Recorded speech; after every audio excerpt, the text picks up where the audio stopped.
Isang mapagpalang araw po sa inyo, Sir Blair. Sana po ay palagi ho kayong nasa maayos na kalusugan at maging ang inyong pamilya. Isa po ako sa napakarami mong tagahanga at taga-subaybay sa inyong YouTube channel. At isang malaking karangalan po para sa akin na mapapabilang ang aking kwento sa inyong isa sa buhay. Meron po tayong kasabihan na hindi natin dapat husgahan ang isang tao base sa panlabas nitong anyo at sa katayuan nito sa buhay. Masasabi ko kasi na sa kwento ng aking buhay ay marami ang nanghusga sa akin nung mga panahon na ako ay nalugmok sa buhay nang dahil sa isang napakasakit na pangyayari. Ako nga po pala si Bayani at ito ang aking kwento. Sa baryo kung saan ako isinilang at lumaki ay nakilala ko bilang isang mananabas ng aswang. Nakikipaglaban ako sa mga aswang gamit ang sandata gaya ng itak nang walang ginagamit na agimat o anting-anting. Ang kakayahan ko na yon ay natutunan ko sa aking tatay na isa ring mananabas nung siya ay nabubuhay pa. Madalas kasing salakayin ng mga aswang ang aming lugar. Kaya naman, nagpursige akong matutunan ang pakikipaglaban sa aswang, hindi lang para protektahan ang aking sarili, kundi higit ang aming baryo. Nang dahil sa tungkulin ko sa aming baryo, ay isinantabi ko muna ang aking buhay pag-ibig. Pero totoo ngang mahirap kalaban ang puso. Nang nakilala ko si Alena, ay agad akong umibig sa kanya. Naging kasintahan ko siya at nang nagpakasal kami, ay nagkaroon kami ng isang anak. Ngunit sa kasamaang palad, parehas na pinatay ng aswang ang aking mag-ina. Pakiramdam ko ng mga panahong yun ay gumuho ang aking mundo. Nawala ako sa aking sarili at isang gabi ay bigla na lamang akong lumabas ng bahay at naglakad-lakad kung saan-saan ako nakarating, at nang natauhan ako ay hindi ko na alam kung nasang lugar ako. Doon na nagsimulang magbago ng gusto ang aking buhay. Ang dating mananabas ng aswang ay naging isang palaboy kung saan-saan ako natutulog at nabubuhay ako sa panghihingi ng barya at kakapiranggot na pagkain. Isang umaga, naglalakad ako papunta sa panaderya para bumili ng tinapay. Mula sa napaglimusan ko, may bitbit akong sako na naglalaman ng kung ano-anong bagay na nakukuha ko sa basurahan o kung saan paman. Marumi ang suot kong damit at alam kong hindi na maganda ang amoy ko. Pero wala akong pakialam dahil nasanay na akong ganun ako. Pagdating ko sa panaderya ay isang batang lalaki ang nakita kong umiiyak dahil nagpapabili siya ng isang tinapay sa kanyang nanay, pero hindi siya binibilhan. Narinig ko na sinabi ng nanay na sakto lang ang pera nila para sa tinapay na kakainin nila para sa almusal. Naawa naman ako sa bata, kaya imbis na ipambili ko ng tinapay ko ang pera ko, ay ibinili ko yun ng tinapay ng bata. Natuwa ako nang nagpasalamat sa akin ng bata at tumigil na siya sa kanyang pag-iyak. Naglakad na ako palayo sa panaderya dahil wala na akong pambili ng tinapay. Pero isang boses ng matandang lalaki ang tumawag sa pangalan ko. Huminto ako at paglingon ko ay nakita ko si Mang Erning na papalapit sa akin. Nagulat ako nang sa paglapit niya ay inabot niya sa akin ang isang supot. Ano po yan, Mang Erning? Pandesal ito. Para meron kang pang-almusal. Mang Erning, kayo po. Baka wala po kayong kakainin. Meron. Ito nga oh. At may isang supot pa ako ng pandesal dito. Nakita ko kasi na ibinili mo yung bata ng tinapay na gusto niya. Naawa po kasi ako sa kanya eh. Baka matagal na po niyang gustong makakain ng tinapay na yon, kaya tinupad ko na po ang pangarap niya. Maliit na bagay lang naman po yon. Tapos, ikaw naman ang nawalan ng perang pambili ng tinapay. Tama ba? Ganun nga po. Huling pera ko na po kasi yun eh. Pero wala pong kaso, ayos lang po sa akin yun. Kasi sigurado ako na may mga magbibigay naman po sa akin mamaya eh. Talagang inuna mo pa ang ibang tao kesa sa sarili mo. Alam mo, bayani, walang masama sa tumulong. Pero dapat ay sarili mo muna ang una mong tutulungan. Hindi pwedeng tutulong ka tapos ikaw ang mawawalan. Hindi pagiging makasarili kung iniisip mo muna ang iyong sarili bago ang ibang tao paminsan-minsan. Hindi ko po kasi kayang tiisin yung bata eh. Nakakaawa po talaga siya eh. Naalala ko po kasi nung bata pa po ko kapag meron po akong gustong ipabiling laruan sa nanay ko. Tapos, hindi niya po ako binibili kasi wala naman po kaming pera. Alam ko po ang pakiramdam ng ganun eh. Ikaw talaga. Masyado kang mabait. O ganito, gusto mo bang magkape tayo dalawa sa bahay? Masarap yung pandesal kapag may kapartner na kape. Mang Erning, papapasukin niyo po ako sa bahay niyo? Eto naman, kung makapagtanong parang ito ang unang beses na papapasukin kita sa bahay ko. Tara na, sumama ka na sa akin para makapagkape ka at mainitan yung sikmura mo. Halika na. Maraming salamat po, Mang Erning ah. Hindi ko po tatanggihan yan. Ang bait niyo po talaga sa akin. Nakangiting tumango si Mang Erning. At nang naglakad na siya, ay agad akong sumunod sa kanya. Ilang taon na akong nasa baryong yon bilang isang palaboy. At sa lahat ng taong naroon ay si Mang Erning lamang ang nag-iisang nagpakita sa akin ng totoong kabaitan at pagmamalasakit. Marami kasi sa mga tao roon ang ginagawa kong katatawanan dahil sa itsura ko at kalagayan ko sa buhay. May iba na bago ko bigyan ng barya ay pinapasayaw muna ako o hindi kaya ay pinapakanta. Meron ding pinapahirapan muna ako bago ko makuha ang barya na ibibigay nila sa akin. Minsan, itatapon nila sa putikan yung barya para mas lalo kong maging madungis. May isang beses pa nga na inilagay ng isang binata ang piso sa dumi ng hayop at tawa siya ng tawa nang kunin ko yon. Sa madaling salita, napakababa na nga ng tingin ko sa aking sarili ay mas lalo pa nila akong ibinababa. Pero wala naman akong magawa at hindi ako umaalma kasi kailangan ko ng pera para may pambili ng pagkain. Kahit piso ay napakahalaga sa kagaya ko.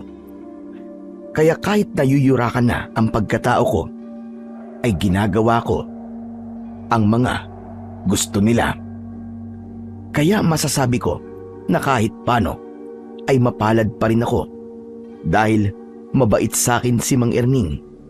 Sapat na sa akin na merong isang tao ang nagpapakita sa akin ng kabutihan. Hindi nagtagal ay nakarating na kami sa bahay ni Mang Erning. Isa yung maliit na kubo na nakatayo sa malawak na lupa. Sa unahan ay may 2 puno ng mangga, habang sa likod ay ang taniman ng mga gulay. Pinaghugas muna ako ni Mang Erning ng kamay sa batalan bago ako umupo para mag-almusal. Hinayaan niya akong magtimpla ng sarili kong kape at saka kami nagsimula na kumain. Napakasarap talaga ng pandesal at mainit na kape sa umaga. Tama po kayo. Pero mas masarap po ito kung may palaman na pritong itlog. Gusto mo ba bumili ako ng itlog para meron tayong palaman? Nako, wag na po. Hindi naman po ako naghahanap ng pritong itlog eh. Nasabi ko lang po yon. Nakakahiya na po kung bibili pa po kayo. Hayaan mo at sa susunod ay magpiprito na ako ng itlog. Ay, oo nga pala. Pwede ba akong magtanong sa'yo? Pwede naman po. Ano po bang itatanong nyo? Gaano ka na ba katagal na palaboy? Naku, hindi ko na po matandaan eh. Pero matagal-tagal na rin po. Naalala mo pa ba kung saan ka nakatira? O kung meron ka pang pamilya? Pamilya? Wala na po eh. Yung tungkol naman po kung saan po ako nakatira. Hindi ko na po matandaan. Kahit nga po yung pangalan ng lugar kung saan po ako nakatira nawala na po sa utak ko. Nang umalis po ako sa lugar namin, wala po ako sa sarili. Nang bumalik po ang katinuan ko, marami na po ako nakalimutan tungkol sa sarili ko. Mabuti na nga lang po at hindi ko nakalimutan ang pangalan ko. Pabihira. Nakakaawa ka naman pala kung ganon. Mang Erning, bakit nyo nga po pala naitanong yan? Baka kasi matulungan kitang makabalik sa lugar kung saan ka nakatira. Naawa kasi talaga ako sa'yo, bayani. Ramdam ko na mabuti kang tao, kaya dapat lang na ikaw ay tulungan. Maraming salamat po, Mang Erning ah. Kasi po, sa dinami-rami ng tao rito, ay kayo lang po nag-iisang mabait sa akin. Halos lahat po kasi sila. Ginagawa po akong katatawanan at kinukutya ako. Kasi isa nga po akong palaboy. Para po bang ang iniisip nila na porke palaboy ako, ay wala na akong pakiramdam. Tao pa rin naman po ako, nakagaya nila. Ewan ko ba sa mga tao rito? Wala na yatang maisip na mapaglilibangan, kaya ikaw na ginawa nila libangan. Kaya bayani, ako nang humihingi ng pasensya sa mga ginagawa sa iyong hindi maganda ng mga kabaryo ko rito. Hindi niyo po kailangan humingi sa akin ng pasensya. Kasi wala naman po kayong ginagawang masama sa akin eh. Kahit na, kung hindi nila kayang humingi ng tawad sa iyo, ay ako na ang gagawa nun. Pero sana ay maisip ng mga tao rito na mali ang ginagawa nila sa iyo. Kung gusto ka nilang bigyan ng barya o pagkain, ay magbigay na lang sila at huwag ka na sana nilang gawing katatawanan. Siguro po, wala na po akong magagawa pagdating po sa bagay na yan. Tinanggap ko na po na ganito talaga ang buhay ko. Hanggang sa mamatay na ako. Huwag ka magsalita ng ganyan. Maniwala ka, may plano ang Diyos sa iyo. Lalo na kung wala ka namang inaargabyadong ibang tao at wala kang ginagawang masama. Teka, nagdadasal ka ba palagi, bayani? Oo naman po. Bago po ako matulog sa gabi, nagdadasal po ako. Mabuti yan. Huwag kang makakalimot sa Panginoong Diyos. Teka, matanong ko lang. Natatandaan mo pa ba ang buhay mo noon sa lugar kung saan ka nakatira? Ano po eh? Hindi na rin po eh. Ay, nako. Mahirap pala talaga ang kalagayan mo. Mukhang mahihirapan talaga tayong alamin kung saan ka nakatira.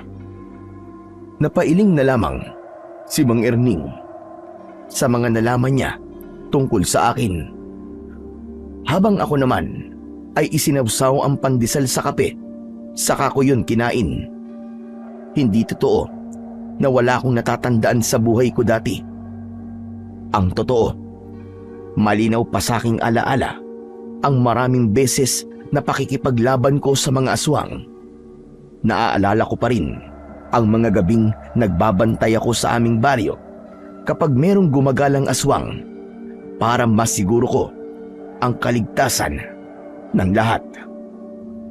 Ngunit mas pinili kong wag nang sabihin yun kay Mang Erning dahil baka isipin niya na gumagawa lang ako ng kwento o hindi naman kaya ay may maluwag na tornilyo na sa aking ulo. Para sa akin, tapos na ang parting yun ng buhay ko at kailangan ko na yung kalimutan. Matapos naming mag-almusal ay nagpaalam na ako kay Mang Erning. Pero pinigilan niya akong umalis kagad dahil aniya ay meron siyang ibibigay sa akin.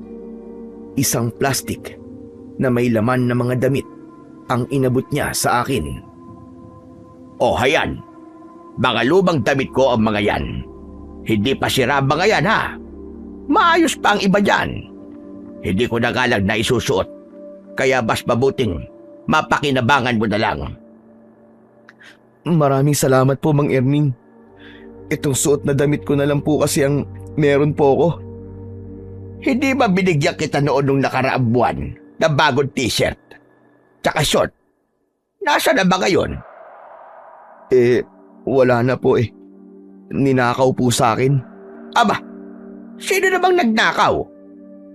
Hindi ko po alam eh. Natutulog po kasi ako noon tapos nasa tabi ko po yung binigay niyong bagong damit tsaka short. Tapos pagising ko po, wala na. Pinag-interesan po siguro kasi alam po na bago. Pambihirang buhay to. Ang dami talagang lokong tao rito. Alam na nga nilang walang-wala ka na. Ninakawan ka pa. Hayaan mo. At kapag pumaldo ko sa benta ng gulay, ay ibibili kita ulit ng damit sa bayan. Naku, wag na po, Mang Erning. Baka mamaya nakawin lang po ulit sa akin, sayang. Okay na po ako rito sa mga damit po na binigay nyo. Maraming salamat po. Bakit kasi hindi ka nalang tumira rito sa bahay ko? Hindi ba? Dati ko pa yan sinasabi sa'yo. Mag-isa lang naman ako rito eh. Wag na po, Mang Erning. Mas gusto ko po na mabuhay ng walang inaasahan. Saka, sanay naman na po ako sa labas eh. At hindi ko na po kailangan ng bahay. Ay, nako. Ikaw ang bahalang bata ka. Basta, kung sakaling magbago ang isip mo, ay sabihin mo lang kagad sa akin. Bukas ang bahay ko para sa'yo. Maraming salamat po ulit sa inyo, Mang Erning. Sige po, aalis na po ako. Matapos kong magpaalam kay Mang Erning, ay lumabas na ako ng bahay niya. Habang naglalakad, ay binuksan ko ang plastik at napangiti ako dahil medyo marami ang nakalagay dong damit. Kahit luma na ang mga yon, ay malaking tulong pa rin yun sa akin, lalo na't isang damit na lang ang meron ako. Napakabait talaga ni Mang Erning. Sana ay dumami pa ang mga taong kagaya niya. Mabuti na lang at binigyan niya ako ng mga damit. Dahil nakatutok ang mga mata ko sa mga damit, ay hindi ko napansin ang taong kasalubong ko. Nagulat ako nang bumangga ako sa taong yun. Nabitiwan ko ang plastik at nanlaki ang mga mata ko nang malaman ko na si Donato ang taong nabangga ko. Si Donato ay isang binata na tanod sa baryong yun. Matangkad siya at malaki ang katawan. Brusko ang itsura niya dahil na rin siguro sa makapal niyang bigote. Takot ako sa kanya dahil may isang beses na binugbog niya ako noon. Nahulog kasi ang wallet niya habang naglalakad siya. Pinulot ko yun at sakto naman na lumingon siya. Inakala niya na ninakaw ko yun sa kanya at doon niya na ako binugbog. Simula noon ay naging mainit na ang dugo ni Donato sa akin. Talagang dumikit ka pa sa akin, ha? Ang baho-baho mo. Kakaligo ko pa naman. Pasensya ka na, Donato. Hindi kasi ako tumitingin sa dinadaanan ko eh. Sa tingin mo ba, may magagawa pa yung pasensya mo? Dumikit na yung balat mo sa akin eh. Kadiri! Ang aga-aga, sinisira mo ang umaga ko. Sorry na talaga, Donato. Hindi ko talaga sinasadya. Yumuko ako para kunin ang plastic, pero bago ko pa yun makuha, ay inunahan na ako ni Donato. Tinignan niya ang laman ng plastic. Saan mo naman kinuha mga damit na ito, ha? Binigay sa akin ni Mang Erning. Mga pinaglumaang damit niya yan na hindi niya na ginagamit. Binigay ba talaga sa'yo? O baka naman ninakaw mo? Hindi ko yan ninakaw. Kahit kausapin mo pa si Mang Erning, siyang makakapagsabi na binigay niya talaga sa akin yan. Hindi ako naniniwala sa'yo. Magnanakaw ka naman talaga, di ba? Hindi ko pa nakakalimutan na ninakaw mo ang wallet ko. Hindi ko ninakaw yun. Nahulog yun sa bulsa mo, Donato. Nagkataon lang na ako nasa likod mo kaya ako nakapulot. Ibabalik ko naman talaga sa iyo yun eh. Pero nag-isip ka lang kagad sa akin ng masama. Bakit para sa pananalita mo ako pa may kasalanan, ha? Saka sa itsura mong yan, mukha ka talagang magnanakaw Hindi porke palaboy ay magnanakaw na kagad. Maraming ang nakaupo sa gobyerno na maayos ang suot, pero ninanakaw ang kaban ng bayan. Ang dami mo pa sinasabi. Sumama ka na nga lang sa akin sa barangay hall. At bakit naman ako sasama sa doon? Kasi nga, nagnakaw ka. Sinabi lang hindi ko ninakaw ang mga yan eh. Bigay sa akin yan ni Mang Erning. Hindi ako naniniwala sa'yo. Ang dapat sa'yo, ikinukulong. Bayani, Donato, sandali lang. Ano ba nangyayari rito? Para akong nakakita ng anghel nang biglang dumating si Mang Erning. Tumayo siya sa tabi ko at sa kanya kinausap si Donato. Ano na naman ba ito, Donato? Bakit pinagtitripan mo na naman yata si Bayani? Yan palaboy kasi yan Nagnakaw. At ano naman ang ninakaw niya? Ito mga damit. Hindi yan ninakaw ni Bayani. Ako ang nagbigay niyan sa kanya. Akin ang mga yan. Marahas na inagaw ni Mang Erning ang plastic kay Donato at sa kanya yon ibinalik sa akin. Ikaw, sa susunod na, Donato, magtatanong ka muna. Hindi yung inaakusahan mo kagad yung tao nang hindi maganda. Saka nabalitaan mo na nagnakaw ito si Bayani para masabi mo na magnanakaw siya. Yun lang naman po ang ikinakabuhay ng mga palaboy na kagaya niya, di ba? Ang magnakaw. Saka bakit mo palagi ipinagtatanggol yan? Abogado ka ba niya? Dahil mali ang ginagawa mo. Alam kong mainit ang dugo mo kay Bayani. Pero kung kikilalanin mo siya, ay malalaman mo na mabuti siyang tao. Wala akong interes na kilalanin ang taong kagaya niya. Pwes, ikaw ang lumayo sa kanya. Huwag mong pinapairal yung laki ng katawan mo. Dahil alam kong ampaw naman ang laman ng utak mo. Hindi ko gusto ang tabas ng dila mo, matanda ka ha. Agad kong nalaman ang gagawin ni Donato nang ikayom niya ang kanyang kamao. Nang akmang susuntokin ni Donato si Mang Erning, ay mabilis kong isinangga ang kamay ko. Malakas na tumama ang suntok ni Donato sa palad ko. Nagulat si Donato sa bilis ng galaw ko. Nang itulak ko siya, ay napaatras siya ng ilang hakbang. Sumugod siya para suntukin ako, pero madali ko siyang naiwasan. Muntik pa siyang mawala na ng balanse. Galit na humarap si Donato sa akin. Akmang susugod na naman siya, pero mabilis na pumagitna sa amin si Mang Erning.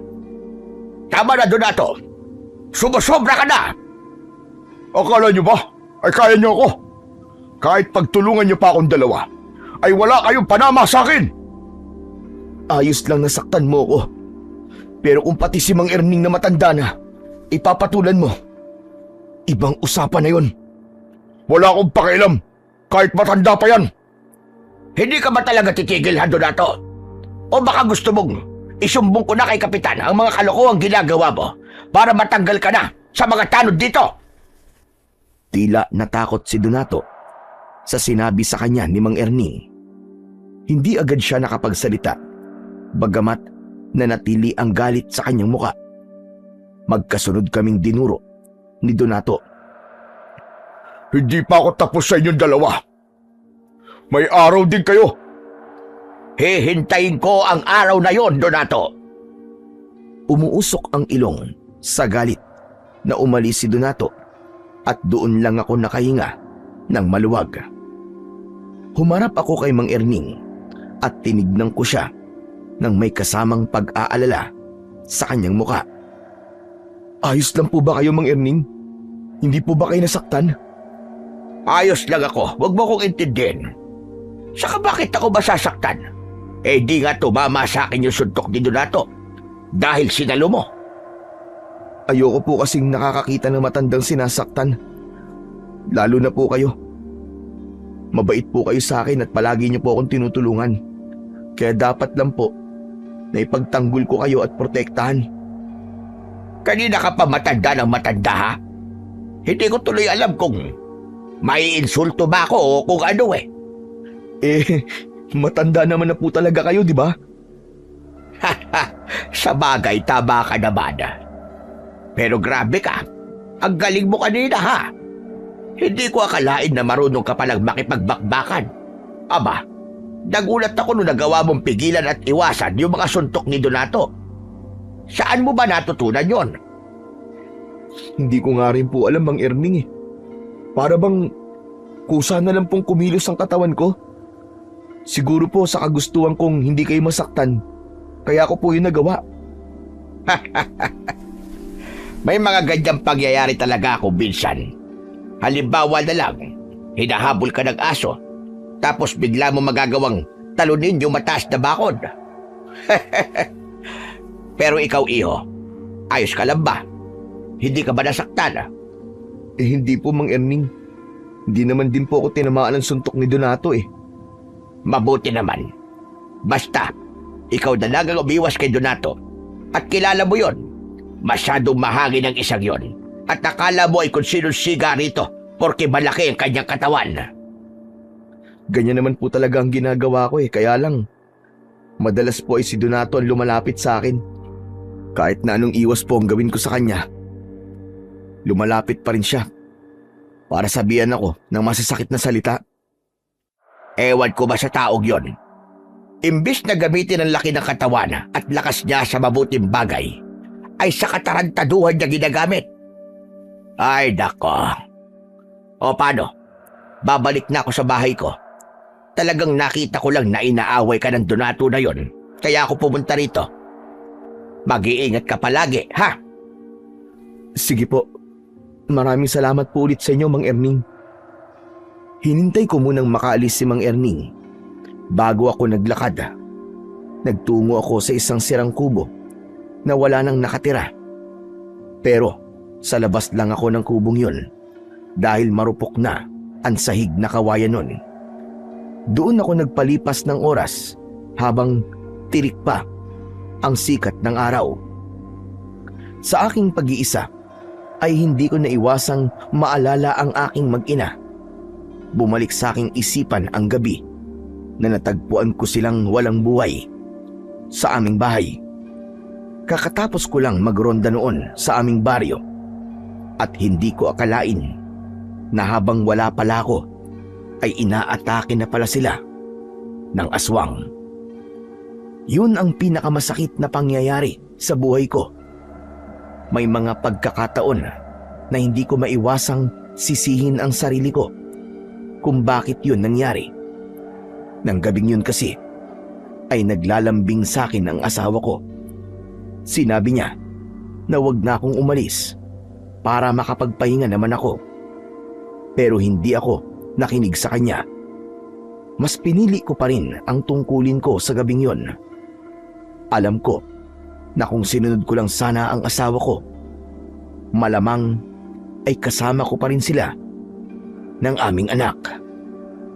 Kinagabihan, gaya ng aking nakasanayan, ay pumuesto ko sa isang puno na nasa likod ng sirang kubo. Naglatag ako ron ng lumang karton. May ibinigay na unan at kumot sa akin si Mang Erning, kaya kahit paano ay komportable ang aking pagtulog. Kakapikit ko pa lang nang may naramdaman akong kakaiba. Biglang naging maalinsangan ng hangin at may naamoy akong parang nabubulok na karne. Bumalikwas ako ng bangon at nakiramdam sa paligid. Tahimik ang gabi ng mga sandaling yon. Wala akong naririnig kundi ang huni ng mga kuliglig at ang manakanakang pagtahol ng mga aso sa malayo. Muli akong nahiga. Inisip ko na nagkamali lang ako ng pakiramdam. Sa tagal ko na kasing nakikipaglaban noon sa mga aswang, ay malakas ang pakiramdam ko kapag may aswang sa paligid o sa malapit. At ang mga naramdaman ko ng sandaling yon ay isang malinaw na senyales na merong aswang sa kung saan. Ngunit inisip ko na nagkamali lang ako dahil sa tagal ko sa baryong yun, kahit isang aswang ay wala pa akong nakikita. Hindi yun gaya sa baryo namin na halos isang beses sa isang linggo ay merong aswang na umaatake.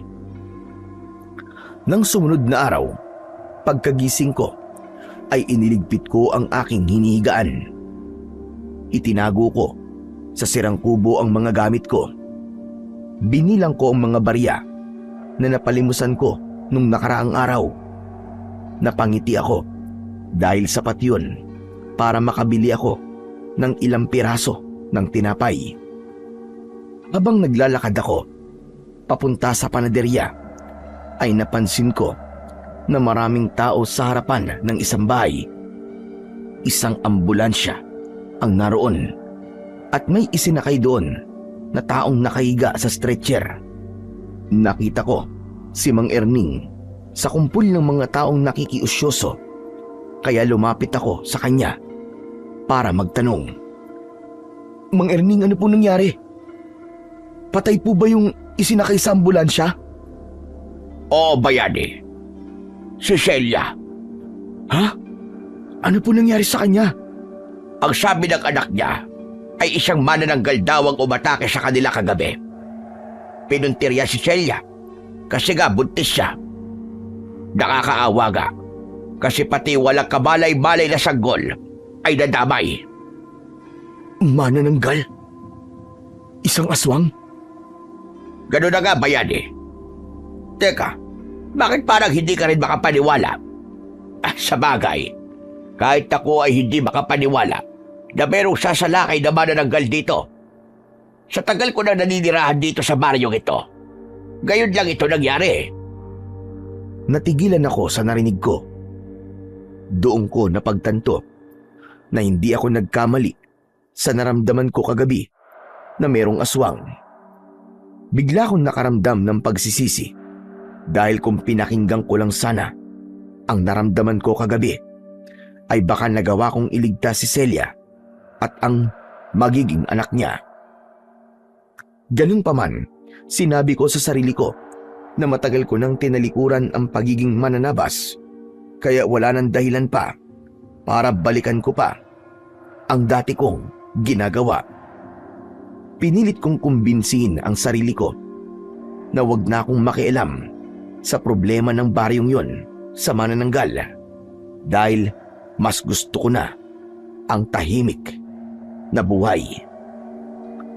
Buong araw na pinag-usapan sa buong baryo ang nangyari kay Celia at ang pagsalakay ng manananggal. Marami ang natakot habang meron din namang iba na hindi naniwala. Sa mga sumunod na araw ay may ilang nagsabi na nakita nila ang manananggal. Doon na ako kinabahan dahil may kutob ako na kung walang kikilos ay paniguradong merong susunod na magiging biktima ang manananggal. Pero alam ko na walang maglalakas ng loob para labanan ang manananggal dahil walang kahit isang tao roon na may kakayahan na makipaglaban sa ganung uri ng nilalang. Tanging ako lang ang may eksperyensya pagdating sa ganung bagay. Kaya kahit ayoko nang balikan ang ginagawa ko noon, ay nagdesisyon akong labanan na ang manananggal bago pa siya muling may mabiktima. Ayokong magsisi dahil wala akong ginawa kahit meron naman akong kakayahang tumulong. Kaya isang hapon ay kumuha ako ng kawayan. Gamit ang patalim ay matyaga kong nilagyan ng patulis ang dulo ng kawayan. Habang ginagawa ko yon sa likod ng sirang kubo, ay bigla namang dumating si Mang Erning. Meron siyang dalang plastic container na halatang pagkain ang laman. Mang Erning, nakakagulat naman po kayo. Kayo lang po pala. Akala ko po kung sino na eh. Nagluto kasi ako ng ginataang langka. Dinalhan kita para hindi ka na mamroblema sa hapunan mo. May kanin na rin itong kasama. Naku, maraming salamat po. Nag-abala pa po kayo. Pero sakto po ang dating nyo kasi sa totoo lang po iniisip ko nga na matutulog na lang po ako ng gutom mamaya kasi wala po ako napagpalimusan sa maghapon eh. At tamang-tama pala na naisipan kong dalhan ka ng pagkain. Ano pala yung ginagawa mo? Bakit parang gumagawa ka yata ng sibat? Tama po kayo, sibat nga po ito. Para saan ba yan? Hindi po ba merong manananggal na gumagala rito sa gabi? Baka bigla po akong atakihin eh. Para meron po akong magagamit na panlaban sa kanya. Ikaw naman kasi. Bakit pa hindi ka na lamang pumayag na tumira ka doon sa bahay ko? Mas ligtas ka ron kaysa dito ka natutulog sa labas. Huwag na po, Mang Erning. Sanay naman na po ako sa ganitong buhay. Huwag po kayo mag-alala kasi kaya ko naman po ang sarili ko. Ay nako, ikaw ang bahala. Pero grabe talaga yung ginawa ng manananggal na yun kay Celia. Hanggang ngayon, ay hindi ko pa rin makalimutan yung bangkay ni Celia. At kung minsan ay napapanaginipan ko pa nga, nagtataka talaga ako kung bakit biglang nagkaroon ng ganong nilalang dito sa atin. Minsan po kasi ay naghahanap talaga ang mga aswang ng ganitong liblib na lugar para sa lakayin nila. Mas gusto po nilang maggasik sa mga ganung lugar kasi malayo po sa kabiasnan. Madali silang makakapambiktima kasi ang mga bahay dito ay hindi konkreto. Sa bagay, may punto yung sinabi mo. Pero sandali, bakit parang ang dami mo yatang alam sa aswang? Teka, aba, baka naman aswang ka at hindi ka lamang nagsasabi. Di kung aswang po ako, sana nung dumating po ako rito ay nagsimula ng pagkamatay ng mga tao rito nang dahil sa aswang. Saka kung aswang po ako, matagal na pong patay si Donato kasi siya ang kauna-unahan ko pong magiging biktima. Tama ka, pero nagbibiro lang ako. Huwag mo seryosohin yun. Pero Bayani, bakit nga parang ang dami mong alam tungkol sa aswang? Parang sigurado-sigurado ka sa mga sinasabi mo eh. Ano lang po yun? Base lang po sa mga narinig ko nun sa sinasabi po ng mga matatanda sa lugar namin. Malaki po kasi ang paniniwala ng mga tao ron sa mga aswang-aswang po. Kaya kung tutusin, ay hindi na bago sa akin yung nangyayari ngayon dito. Kaya naman pala. Pero kung ako ang tatanungin, noon pa man, ay naniniwala na rin ako sa mga ganong nilalang. Doon kasi sa probinsya, kung saan ako ipinanganak at lumaki, ay madalas din ako makarinig ng kwento tungkol sa mga aswang-aswang na yan.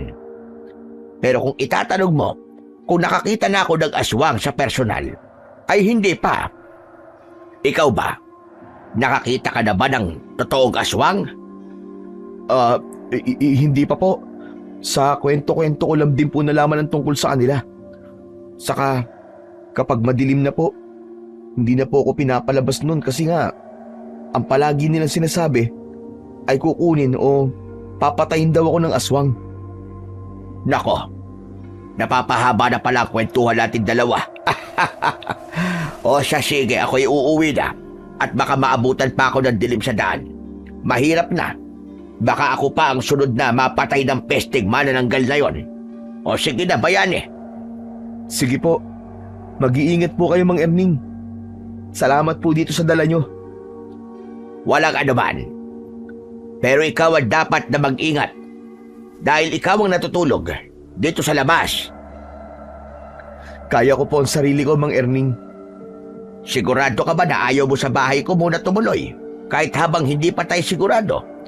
Kung hindi nasasala kayo manananggal. Ayos na po ako dito. Huwag po kayo mag-alala sa akin. O siya, ikaw ang bahala.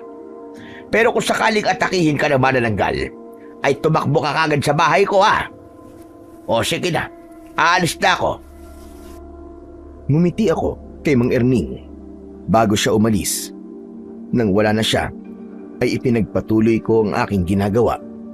Sa tingin ko naman, ay hindi nakalata si Mang Erning na malawak ang kaalaman ko sa mga aswang at may kasanayan ako sa pakikipaglaban sa ganung uri ng nilalang. Pero may naramdaman pa rin akong konting sundot ng konsensya dahil kinailangan kong magsinungaling kay Mang Erning. Pagsapit ng gabi ay hindi muna ako natulog. Nakaupo lang ako sa ilalim ng puno habang mahigpit kong hawak ang kawayan na ginawa kong sibat. Nakikiramdam ako sa paligid para kung sakaling dumating ang manananggal ay agad kong malalaman. Wala na akong pagdadalawang isip kung dapat ko bang labanan ng aswang. Buo na ang loob ko na paslangin ang nilalang na yon para hindi na siya makapangbiktima pa. Maya-maya ay naging maalinsangan ang paligid. May narinig akong huni ng ibon sa malayo na sinabayan ng tunog ng pagaspas ng pakpak. Hindi nagtagal ay nawala ang ingay na yon, pero ramdam kong malapit lang sa kinaroroonan ko ang aswang na manananggal. Napapitlag ako nang may pumatak na malagkit na likido sa braso ko. Marahan akong tumingala at nanlaki ang mga mata ko nang malaman kong nakadapo sa itaas ng puno ang manananggal.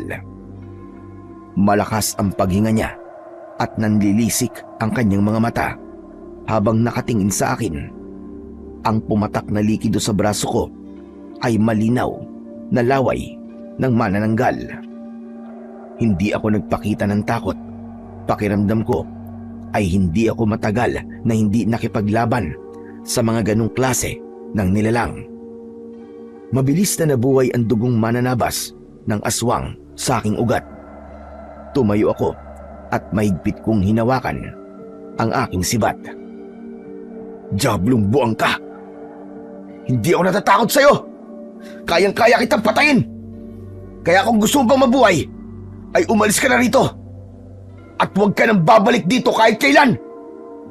Tila mas lalong nagalit ang manananggal sa sinabi ko.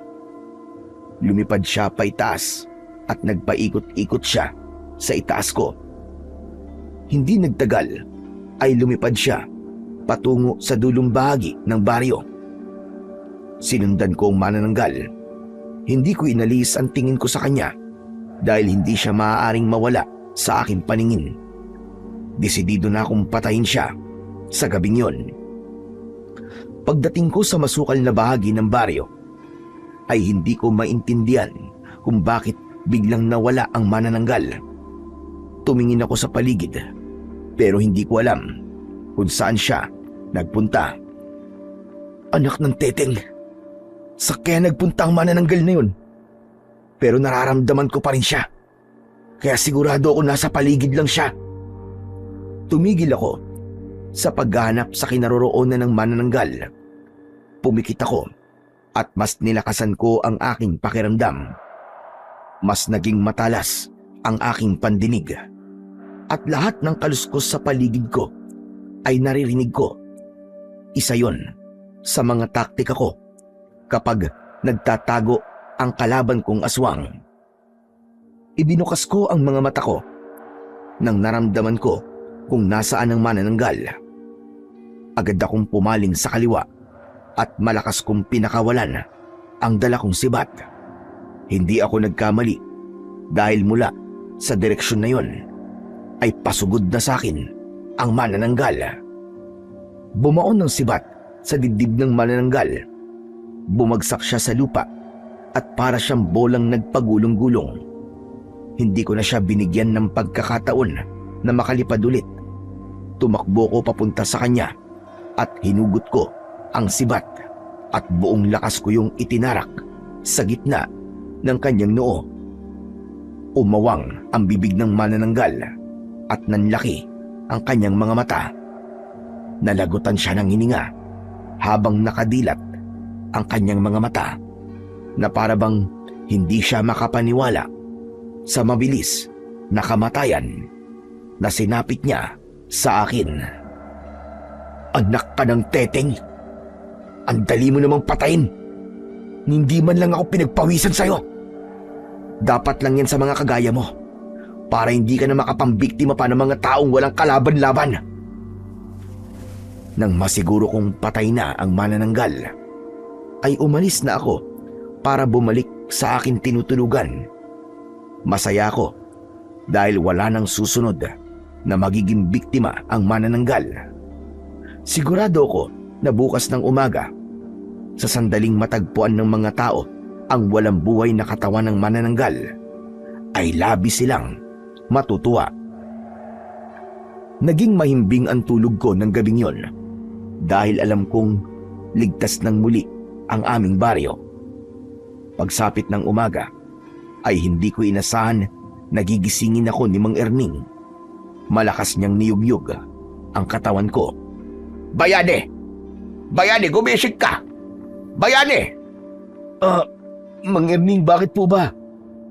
Ang aga niyo naman pong mang-abala na natutulog. Inaantok pa po ako eh. Umamin ka nga sa akin. Ikaw ba ang pumatay sa manananggal? Ho? Ano po? Patay na po yung manananggal? Huwag ka na magmamaang-maangang pa. May hinala ako na ikaw ang pumatay sa manananggal na yon. Natagpuan ang katawan niya sa kasukalan at may nakatusok na sibat na gawa sa kawayan sa noo niya. Eh di magandang balita po yan. Kung patay na po pala yung manananggal, ibig sabihin, wala na po siya magiging susunod na biktima. Bakit hindi mo sinasagot ang tanong ko sa'yo? Eh ano po ba yung tinatanong nyo? Pasensya na po, kagigising ko lang eh. Medyo hindi pa po ako makapag-isip ng maayos. Uulitin ko. Ikaw ba ang pumatay sa manananggal? Hindi po ako. Paano ako po ang papatay sa kanya eh? Magdamag po ako natutulog dito. Saka ano naman pong alam ko sa pagpatay sa ganong klase ng nilalang. Kung hindi ikaw ang pumatay sa manananggal, bakit ang sandata na ginamit para patayin siya ay yung sibat na gawa sa kawayan? Hindi ba nakita kita kahapon na gumagawa ka ng ganong sandata? Hindi agad ako nakapagsalita sa sinabing yun ni Mang Erning. Pakiramdam ko ay malalaman niya na kung sino talaga ako at kung ano ang kaya kong gawin. Pero wala akong balak na malaman ng kahit na sino na isa kong mananabas ng aswang. Kaya agad akong nag-isip ng paraan para maalis sa isip ni Mang Erning na ako ang pumatay sa manananggal. Bakit hindi ka makapagsalita? Ha? Dahil ba sa tama ako sa aking hinala?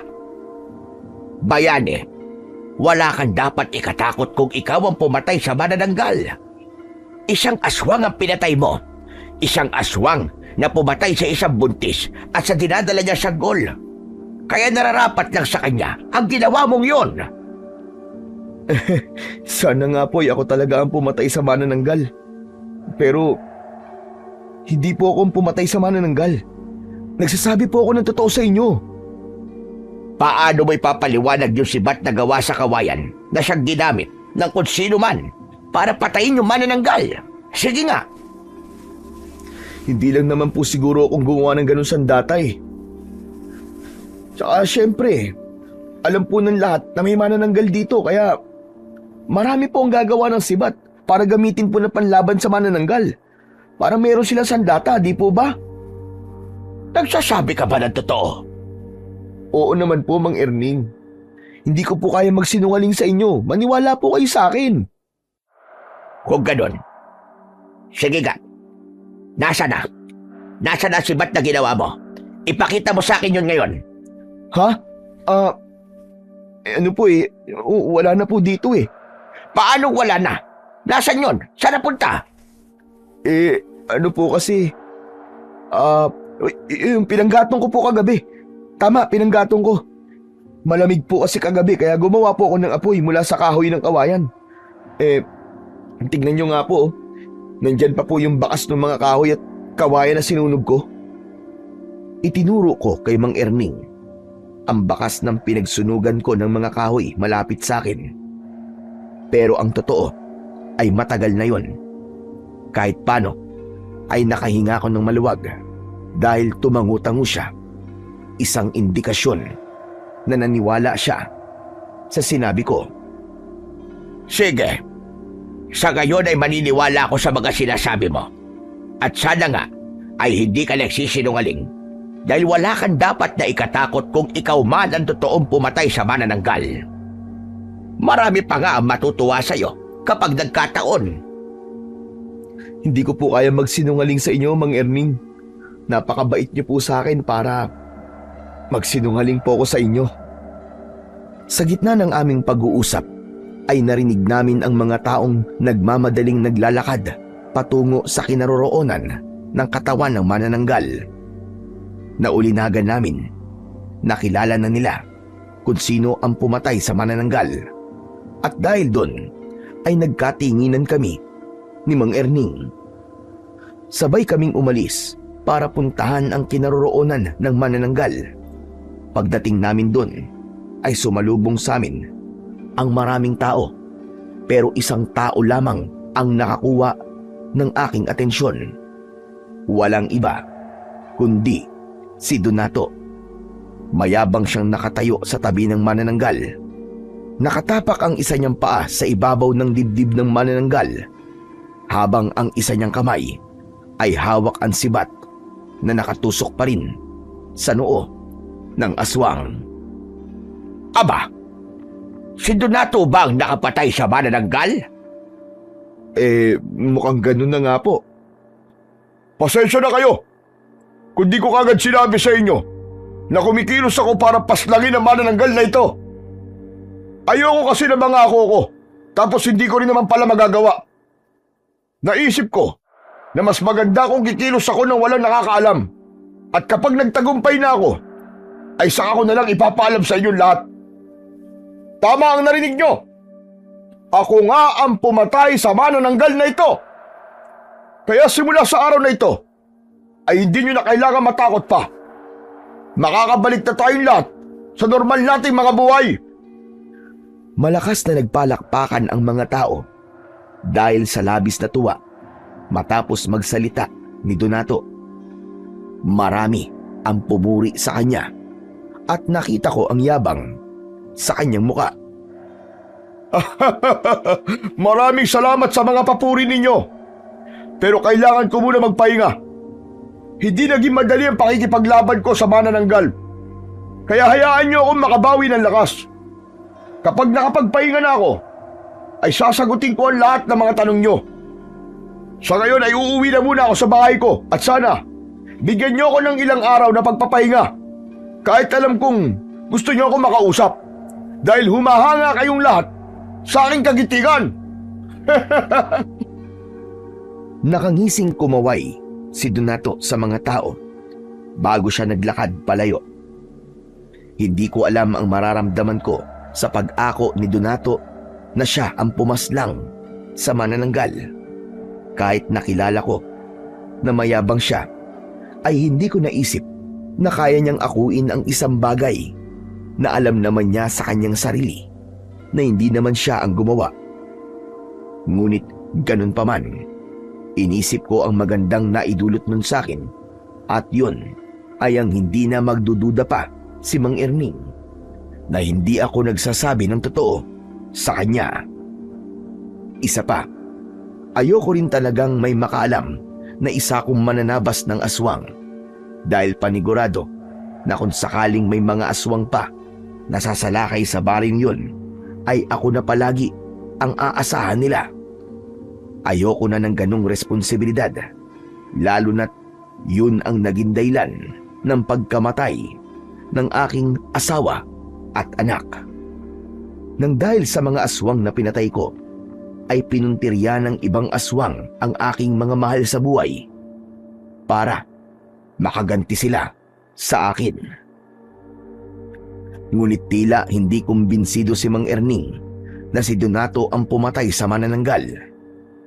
Nagulat ako nang sundan niya si Donato. Sa takot ko na baka may gawin na hindi maganda si Donato kay Mang Erning, ay sumunod ako sa kanya. Humarang si Mang Erning sa harapan ni Donato. Donato, sandali. Mag-usap nga tayo dalawa. Mahina na bang pagdinig mo, ha, tanda? Hindi bang sabi ko ay ayoko munang abalahin niyo ako? Hindi mo ba kayang pagbigyan ng hiling ko kapalit ng pagpatay ko sa manananggal? Ang sabi ko, kailangan ko ng pahinga. Sigurado ka bang ikaw ang pumatay sa manananggal? O isa lang ito sa mga kasinungalingan mo? Magpasalamat ka dahil magandang mood ko ngayong umaga. Dahil kung hindi, kanina pa dumugo yung nguso mo dahil sa sinabi mo sa akin. At talaga nakuha mo pa akong pagdudahan, ha? Kaysa magpasalamat ka sa kabayanihan ginawa ko. Saka lang ako magpapasalamat sa iyo kapag nasiguro ko na ikaw nga talaga ang pumatay sa manananggal. Malinaw na wala kang ebidensya na ikaw nga ang may gawa nun. Ang pinanghahawakan mo lamang ay ang mga salita mo. Kahit sino ay pwedeng gawin yon. Kahit ako ay kaya kong sabihin na ako ang pumatay sa manananggal. Walas, teka. Natawa naman ako sa sinasabi mo, tanda. Sa tingin mo ba ay merong maniniwala sa'yo kapag sinabi mong ikaw ang pumatay sa manananggal? Sa tanda mong yan, paniguradong marupok na mga buto mo. At talagang nagdududa ka pa sa kakayahan ko, ha? Hindi mo ba nakikita ang laki ng braso ko at ang laki ng katawan ko? Kaya nga ngayon, ay pwede kitang ibalibag dyan sa kinatatayuan mo. Donato, huwag mo namang sasaktan si Mang Erning. Matanda na siya. Eh, yung matanda na yan eh. Kung naiinggit kasi siya sa akin, dahil maraming humahanga sa akin, eh manahimik na lang siya. Baka atakihin pa siya sa puso sa sobrang inggit niya. Baka yung pang ikamatay niya. Napakabastos talaga ng bunganga mo. Kaya hindi ako naniniwala na magpapakabayani ka para sa aming lahat. Hindi ikaw ang klase ng tao na handang isugal ang sarili para lamang sa iba. Hindi wag kang maniwala. Wala akong pakialam. Basta ako, alam ko kung ano ang totoo. Kaya ikaw, mamatay ka sa inggit at galit mo sa akin. Tumabi na nga kayong dalawa. Baka hindi pa ako makapagtimpi. Sipain ko kayong dalawa eh. Hinawakan ko sa braso si Mang Erning at binulungan ko siya na tama na. Alam kong napilitan lang siya nang hilahin ko siya palayo kay Mang Donato. Mayabang kaming tinignan ni Donato bago siya naglakad palayo. Hindi ko pa rin binitiwan si Mang Erning dahil baka biglang sundan na naman niya si Donato. Saka ko lang pinakawalan ang braso niya nang nawala na si Donato sa aming paningin. Napakayabang talaga ng Donato na yon. Akala mo ay kung sinong malakas. Ha! Kahit malaki ang katawan niya, ay ampaw naman ang utak niya. Eh bakit niyo naman po kasi ginawa yun, Mang Erning? Tignan niyo po, mas lalo tuloy na galit si Donato sa inyo. Baka gumanti po yun sa inyo. Eh di gumanti siya. Sa tingin ba niya ay natatakot ako sa kanya? Ha! Nek-nek niya. Kung ang iba ay nagagawa niya sindakin, ibahin niya ako. Hindi ako takot sa kanya. Tama na po yan, Mang Erning. Baka magkatotoo yung sinabi ni Donato. Eh, baka bigla po kayong atakihin sa puso dahil sa sobrang galit nyo. Wala akong sakit sa puso, kaya malabo mangyari ang sinasabi mong yan. Hindi talaga ako naniniwala na ang lalaking yon ang pumatay sa manananggal. May ibang taong gumawa nun, pero ayaw lang niyang magsalita. Kung ano man ang dahilan ng taong yon, ay yun ang hindi ko pa alam sa ngayon. Pero gagawa ako ng paraan para malaman kung sino talaga ang pumatay sa manananggal, para mabigyan siya ng papuri na nararapat para sa kanya. Hindi na lang ako nagsalita dahil baka makahalata pa si Mang Erning na ako talaga ang pumaslang sa manananggal. Para sa akin ay hindi ko na kailangan pa ng papuri. Sapat na sa akin na alam kong ligtas na ang baryong yun at wala nang mamamatay nang dahil sa isang manananggal. Sa mga lumipas na araw ay muling naging kampante ang mga tao sa baryo. Masaya ang lahat dahil wala na ang manananggal at hindi na nasundan ang naging una nung biktima. Tila naging sikat naman si Donato dahil sa pag-aakala ng mga tao na siya nga ang pumatay sa manananggal. Marami ang humanga sa kanya at marami ang nais marinig ang kwento niya kung paano niya napaslang ang aswang.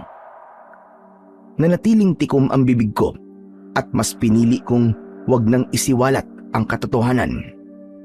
Masaya na rin ako sa nangyari dahil makakapamuhay na kaming muli ng tahimik at payapa. Isang tanghali ay nasa bahay ako ni Mang Erning. Pinuntahan niya ako kanina at sinabi niya na nagluto siya ng adobong baboy at nais niya na pagsaluhan namin yon. Sa gitna ng aming pagkain ay nagulat kami nang isang babae ang biglang pumasok sa bahay ni Mang Erning. May bag na nakasukbit sa kanyang likod. Nagliwanag ang mukha ng babae nang nakita niya si Mang Erning. Lumapit siya kay Mang Erning at mahigpit niyang niyakap ang matanda. Lolo! Lolo, namiss ko po kayo! Olivia, anong ginagawa mo rito? Ginulat mo naman ako sa pagdating mo. Siyempre, binibisita ko po kayo. Nag-resign na po ako sa trabaho. Kaya naisipan ko pong dalawin kayo habang nagpapahinga po ako. Baka isipin nyo na nakalimutan ka na namin. Nasurpresa naman ako sa pagdating mo, iha. Maraming salamat, apo. Oo nga pala. Bayani, ito si Olivia. Apo ko ito na nakatira sa Maynila. Olivia, apo. Siya naman si Bayani. Mabait yan. Kaibigan ko yan dito. Hello Bayani. Oh, bakit nakatulala ka dyan? Alam ko na. Nagandaan ka sa akin, no? Okay lang yan. Sanay na ako na kapag may lalaking nakakita sa akin, ay natutulala sila. Uy, joke lang yun ha. Hindi ako makapagsalita habang nakatitig kay Olivia. Tama naman kasi ang sinabi niya. Natulala ako sa ganda niya. Hindi ko inakala na may ganong kagandang apo si Mang Erning. Bigla tuloy akong nahiya dahil ang dumi at ang baho ko. O siya, kumain ka na pala muna. Saluhan mo na kami ni Bayani. Sige po, nagugutom na po talaga ako eh. Hindi po ako kumain bago ako pumunta rito kasi alam ko po na masarap ang ulam nyo. At tama nga ako kasi adobong baboy ang ulam nyo. Favorite ko po yan, lalo na kung kayo po nagluto. Mang Erning, aalis na po pala ako. Oh, bakit naman? Hindi ka pa nga tapos kumain eh. Tapusin mo muna yung pagkain mo bago ka umalis. Busog na po ako eh. Saka, para magkaroon po kayo ng oras na makapag-usap po kayo ng apo nyo. Nahihiya ka ba sa amin? Huwag kang mahiya, ano ka ba? Saka, wala namang kaming pag-uusapan ni Lolo na hindi dapat marinig ng ibang tao. Okay lang yan. Tapusin mo na yung pagkain mo. Sige. Hindi na muna ako umalis. Nakayuko ako habang kumakain dahil talagang nakaramdam ako ng hiya nang dumating si Olivia. Nakinig na lang ako sa kumustahan ni na Olivia at Mang Erning. Nang matapos na kaming kumain ay nagpaalam na ako. Bumalik ako sa aking pinagpapahingaan at doon ay inilabas ko ang isang matamis na ngiti. Naglalaro kasi sa utak ko ang magandang muka ni Olivia. Aminado ko na may naramdaman akong pagkagusto sa kanya kahit unang beses ko pa lamang siya na nakita. Simula nang dumating si Olivia sa baryo ay palagi kong sinisiguro na kahit paano ay maayos ang aking itsura sa tuwing nagpupunta ako sa bahay ni Mang Erning. Ayoko kasi na palagi akong makikita ni Olivia na marumi. Hindi naman sa umaasa ako na magugustuhan din ako ni Olivia dahil malabong mangyari yon. Pero gano'n naman yata talaga kapag may gusto ka sa isang tao. Gusto mo na kapag nakita ka niya ay maayos ang itsura mo. Isang umaga, pumunta ako sa bahay ni Mang Erning na may dalang isang plastik ng mangga. Ibinigay ko yun kay Mang Erning at nagpasalamat siya sa akin. Aba, saan mo naman nakuha ang mga manggang ito? Ang dami nito ah. Pinakit po kasi sa akin ni Aling Mona yung puno ng mangga niya. Kasi marami na pong bunga eh. Tapos yun, binigyan niya po ako ng pera, saka po ng mangga. Marami pong mangga ang ibinigay niya kaya naisipan ko pong bigyan po kayo. Hindi ko naman po kayang ubusin ng mga yun eh. Kaya kaysa mabulok po, ay mas mabuti pang ibigay ko na lang po ang iba sa inyo. Ganun ba? Maraming salamat. Masarap ito kapag ginawang ensalada. Paborito ni Olivia yon. Oo nga pala. Napapansin ko na palagi ka na lamang naliligo. Meron ka bang pinupormahan? Po, wala po. Naisip ko lang po kasi na hindi porke palaboy po ko, ay dapat magmukha po talaga akong palaboy. Maganda yung naisip mo na yan. Alam mo kasi, may mga tao na bumabase sa itsura mo kung paano ka nila itatrato. Hindi sa sinasabi ko na tama yun ha. At ganun ako. Pero, yung kasi ang masakit na katotohanan ng buhay. Tama naman po kayo sa sinabi nyo. Pero alam ko po na hindi kayo ganong klase ng tao. Kasi nung una pa lang po ay maganda na po ang trato nyo sa akin. Naputol ang pag-uusap namin ni Mang Erning nang makita namin si Olivia na paparating. Nagulat ako kasi kasama niya si Donato. Nang nasa tapat na sila ng bakuran ni Mang Erning ay inabot ni Donato kay Olivia ang bayong saka siya umalis. Nakangiting lumapit sa amin si Olivia. Lo, nabili ko po lahat ng pinapabili niyo po sa akin sa talipapa. Makakapagluto na po kay mamaya ng laing. Tapos, pinakayod ko na rin po yung nyog kasi baka malakit pa po ang likod nyo kung kayo po ang gagawa nun. Teka. Bakit pala kasama mo si Donato? Nagkakilala po kami kanina sa may talipapa. Mukhang mabait naman po eh, kasi tinulungan pa nga po niya akong tumawad sa mga tindera. Saka, mukhang sikat po siya rito, no? Totoo po ba yung sinabi ni Donato na meron daw siyang pinatay na manananggal dito? Grabe, hindi ko po akalain na totoo pala ang manananggal. Yun ay sabi lang niya. Pero, wala naman siyang ebidensya na siya nga talaga ang pumatay sa manananggal. Saka ikaw nga huwag ka nakikipag-usap sa lalaking yon. Ho? Bakit naman po? Napakayabang na tao ng Donato na yon. At isa pa, galit ako sa kanya dahil ilang beses niya na akong muntik na saktan. May isang beses pa nga na susuntokin niya sana ako, pero mabuti na lang at naroon si Bayani. Hindi niya hinayaan na masaktan ako ni Donato. Kaya huwag kang lalapit sa lalaking yon dahil malinaw na may gusto yun sa'yo. Hindi ako papayag na ganong klase ng lalaki ang magiging nobyo mo. Mas gusto ko pang maging kasintahan mo itong si Bayani dahil sigurado ko na mabuting tao yan.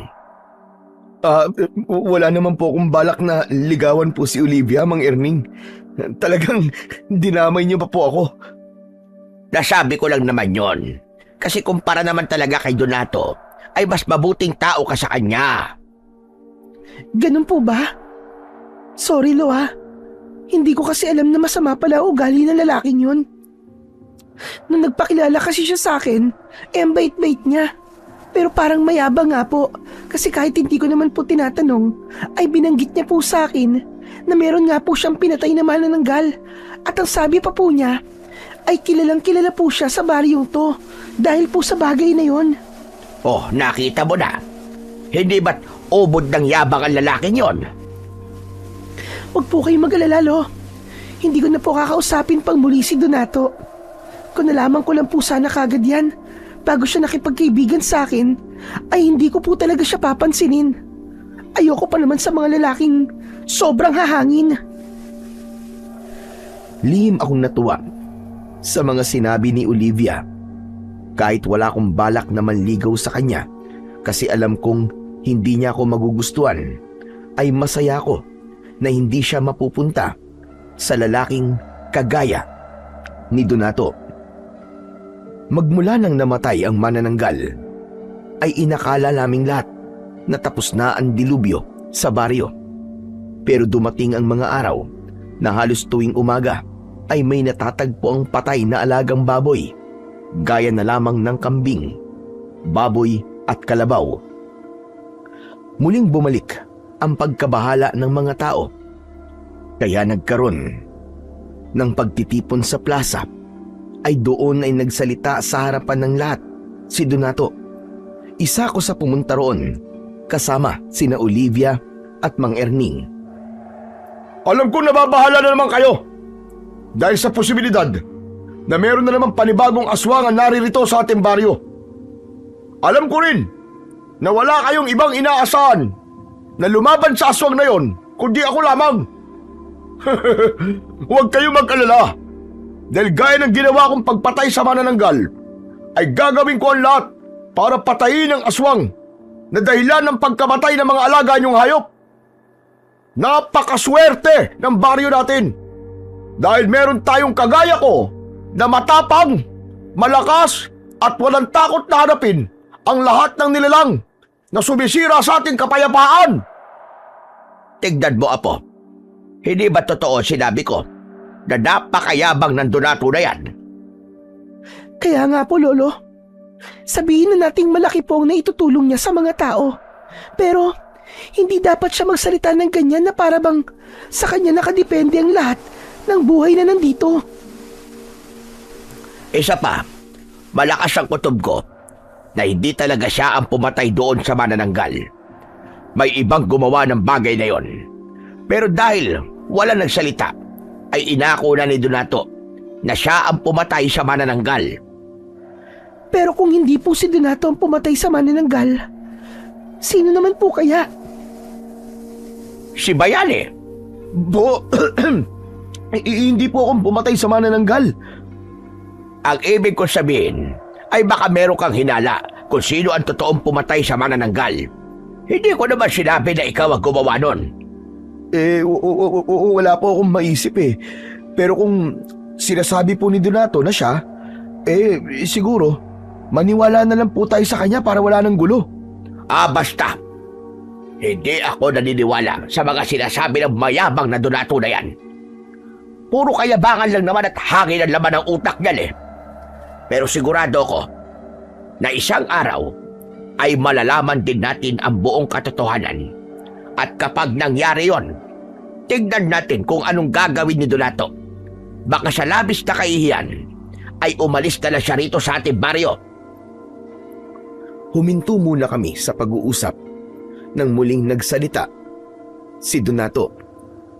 Gaya na sinabi ko, ay huwag kayong masyado mag-alala dahil nandito ako. Ako ang tutugi sa aswang na yon at gagawin ko ang lahat para mapatay siya sa lalo madaling panahon. Hindi ko nahihintayin na dumating ang araw na hindi na lang mga hayop ang papatayin niya, kundi tayong mga tao na rin. Ako ang tagapagligtas dun lahat sa aswang at sa iba pang nilalang na magiging banta sa inyong mga buhay. Hindi ko kayo pababayaan dahil alam kong tanging ako lamang ang may kakayahan na protektahan kayong lahat. Malakas na nagpalakpakan ang mga tao para kay Donato na para bang napakasaya nila sa mga sinabi nito. Pero kung hihimayin ang bawat salita ni Donato, malinaw na nagmamayabang lamang siya. Kung malalaman din ng mga tao na hindi si Donato ang pumatay sa manananggal, ay sigurado ko na mag-iiba ang tingin nila rito. Pero wala akong balak na sirain ang pantasya ni Donato na isa siyang bayani sa baryong yon. Nakaramdam na ng inis si Mang Erning, kaya inaya niya na kami na umalis. Kaming tatlo ang tanging umalis sa plaza dahil pakiramdam namin ay wala ng kwenta ang mga sinasabi ni Donato. Pagdating namin sa bahay ni Mang Erning, ay sinabi ni Mang Erning na magsisibak lang siya ng kahoy sa likod. Nang kami na lang ni Olivia ang nasa harapan ng bahay, ay nagpaalam na ako sa kanya na aalis na ako. Pero bigla akong pinigilan ni Olivia. Teka, sandali lang bayani. Huwag ka munang umalis. Maiinip kasi ako nito kasi wala na akong makakausap. Busy kasi si Lolo. Gusto mo kong makausap? Ganun na nga. Kaya nga, ayokong umalis ka, di ba? Bakit? Meron ka bang gagawin? Wala naman. Ang totoo niyan tatambay lang ako sa kung saan. Saan ka tatambay? Siguro, dun sa may ilog. Tahimik kasi ron Saka, walang masyadong tao kapag ganitong oras. Alam mo, simula nang dumating ako rito, ay hindi pa ulit ako nakakapunta sa ilog na yon. Maganda pa rin ba doon?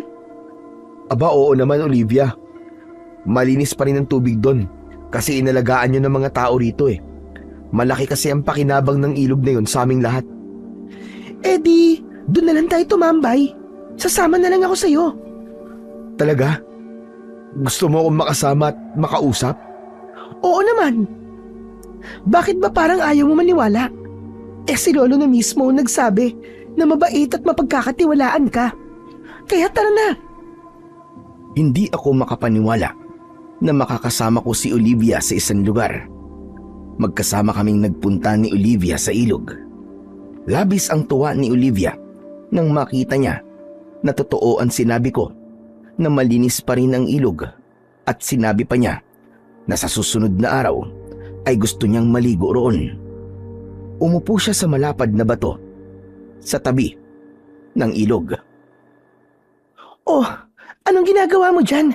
Bakit nakatayo ka lang? Halika rito. Umupo ka rito sa tabi ko. Huwag na, nakakahiya Ang baho at saka ang dumi ko. Ano ka ba? Ayos lang yan. Umupo ka na rin dito para makapag-usap tayo ng maayos. Sige, ikaw ang bahala. Nag-aalinlangan akong umupo sa tabi ni Olivia. Hindi pa rin ako makapaniwala na napakalapit namin sa isa't isa. Grabe na talaga nangyayari dito, no? Alam mo, sa totoo lang, 3 araw lang dapat ako rito Pero, hindi ko kasi kayang iwanan si Lolo Erning nang mag-isa rito habang may aswang na sumasalakay sa lugar na to. Ang bait mo naman. Akala ko nga aalis ka na kagad nung nalaman mong may aswang na rito ngayon Hindi, no? Ayokong umalis dito tapos mag-iisip ako sa lagay ni Lolo. Pero, curious talaga ako kung sino yung totoong pumatay sa manananggal. Ang sabi kasi ni Lolo ay sigurado siyang hindi si Donato ang may gawa nun. Inako lang daw ni Donato na siya ang pumatay sa manananggal para makapagyabang siya. Kahit ako gustong malaman kung sino ang taong yun. Pero ang swerte naman ni Mang Erning kasi meron siyang apo na kagaya mo. Kung sa iba kasi, baka mas inuna nila ang sarili nilang kaligtasan. Alam mo, Bayani, mabait kasi sa amin si Lolo Erning. Saka, ang laki din ang naitulong niya sa akin na nag-aaral pa lamang ako. Kung hindi dahil sa kanya, hindi ako makakapagtapos ng kurso ko. Hindi sana ako naging nurse ngayon. Gusto ko nga sanang kunin na si Lolo at isama sa Maynila. Pero nang sabihin ko yun sa kanya, ang sabi niya, ayaw niyang umalis dito. Pero sa tingin mo ba, kung hindi si Donato ang pumatay sa manananggal, sino kaya ang totoong pumatay doon? Hindi ko rin alam eh. Wala akong ideya pagdating sa bagay na yan. Ganun ba? Pakiramdam ko kasi, napakabait ng taong yun. Kasi paniguradong alam niya na nagsisinungaling si Donato. Pero mas pinili pa rin niya na manahimik. Baka naman kasi ayaw niya ng atensyon ng mga tao. At okay na sa kanya na alam niyang ligtas ang mga tao rito. May point naman ang sinabi mo. Pero sandali nga, kung makapagsalita ka, parang alam na alam mo yung nararamdaman ng totoong pumatay sa manananggal ah. Hindi naman sa ganun. Iniisip ko kasi na kung ako yung taong yun, ay ganun na magiging rason ko kung bakit ayoko malaman ng mga tao na ako ang pumatay dun sa manananggal. Sa gitna ng pag-uusap namin ni Olivia, ay nagulat kami nang biglang dumating si Donato. Mahigpit na hinawakan ni Donato ang braso ko at hinila niya ako patayo. Sa bilis ng pangyayari ay hindi ko nagawang iwasan ang pagdapo ng kamao ni Donato sa aking muka. Napaupo ako sa lupa at agad akong nilapitan ni Olivia. Aatakihin sana ulit ako ni Donato, kaya agad na sumigaw si Olivia. Ano bang ginagawa mo? Bakit sinasaktan mo si Bayani? Ginugulo ka ba ng palaboy na yan, ha? May ginagawa ba siyang masama sa'yo? Wala siyang ginagawang masama sa akin. Ganyan ka ba talaga ha? Bigla ka na lamang nananakit? Pinoprotektahan lang kita, Olivia. Kilala ko kasi ang palaboy na yan eh. At alam kong masama ang ugali niyan. Eh ikaw, hindi mo ba kilala ang sarili mo? Kung meron mang masama ang ugali dito, malinaw na ikaw yon at hindi si Bayani. Walang taong may matinong pag-iisip na mananakit ng kapwa niya nang walang dahilan. Hoy ikaw, anong ginawa mo kay Olivia, ha? May ginamit ka bang ritual sa kanya para ipagtanggol ka niya? Wala akong alam sa sinasabi mo, Donato. Hindi na ako kailangan gamitan ng ritual ni Bayani para maging mabait ako sa kanya. Kasi alam kong mabuti siyang tao. At huwag ka rin magtaka kung bakit hindi maganda ang pakikitungo ko sa'yo. Kasi alam kong masama ang ugali mo. Bukod doon, ay napakayabang mo pa. Ako? Mayabang? Dahil ba sa mga sinabi ko kanina sa plaza? Bakit? Totoo naman lahat ng mga sinabi ko, ah. Kung ang ibang tao ay nagagawa mong lokohin, ibahin mo ko.